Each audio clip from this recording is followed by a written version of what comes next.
पिछले वीडियो में 8 ऐसे प्रमुख आसनों को बताया गया था जिससे हमारे सारे शरीर के जो मर्म स्थल है उनका व्यायाम हो जाता है।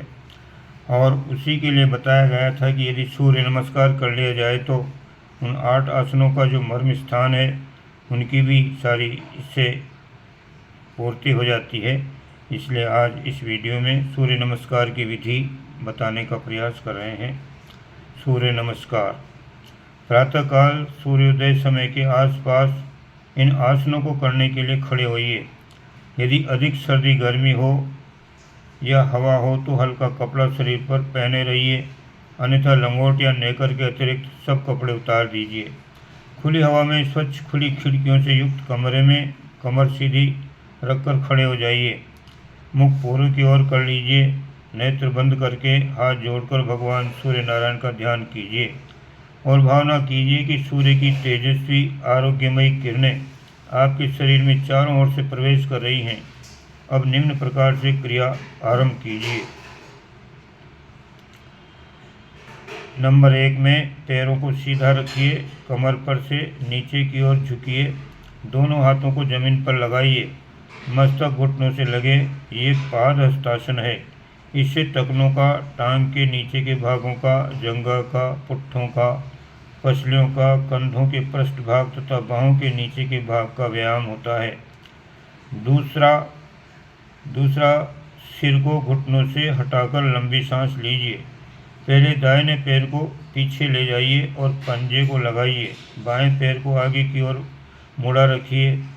दोनों हथेलियां जमीन से लगी रहें, निगाहें सामने और सिर कुछ ऊंचा रहे। इससे जांघों के दोनों भागों का तथा बाएं पेंडु का व्यायाम होता है।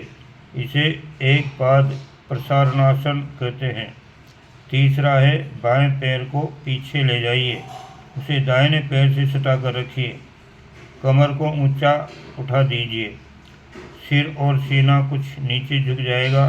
ये द्विपाद प्रसारणासन है। इससे हथेलियों की सब नसों का, भुजाओं का, पैरों की उंगलियों का और पिंडलियों का व्यायाम होता है।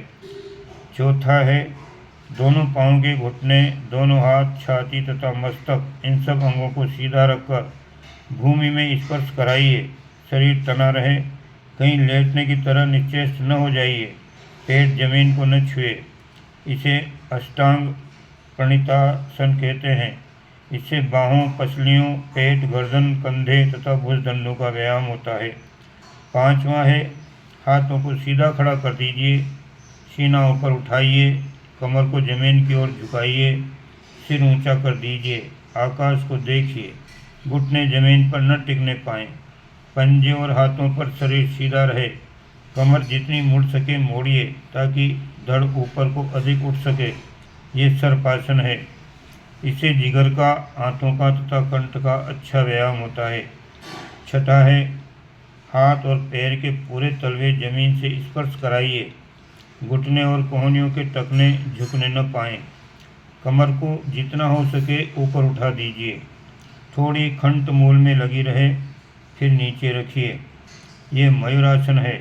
इससे गर्दन, पीठ, कमर, कुल्ले, पिंडली, पैर तथा भुजदंडों की कसरत होती है।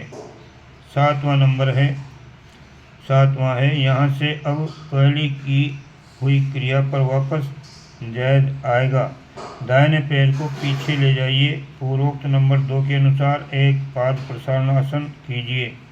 नंबर 8 पूर्वोक्त नंबर 1 की तरह पाद हस्तासन कीजिए।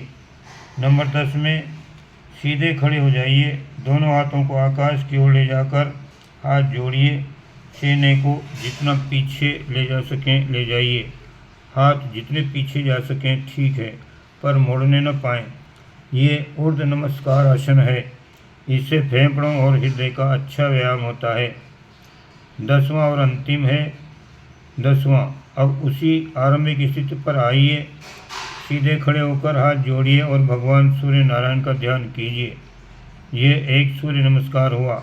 आरंभ 5 से करके सुविधानुसार थोड़ी थोड़ी संख्या धीरे धीरे बढ़ाते जाना चाहिए। व्यायाम काल में मुंह बंद रखना चाहिए, सांस नाक से ही लेना चाहिए। ओम शांति।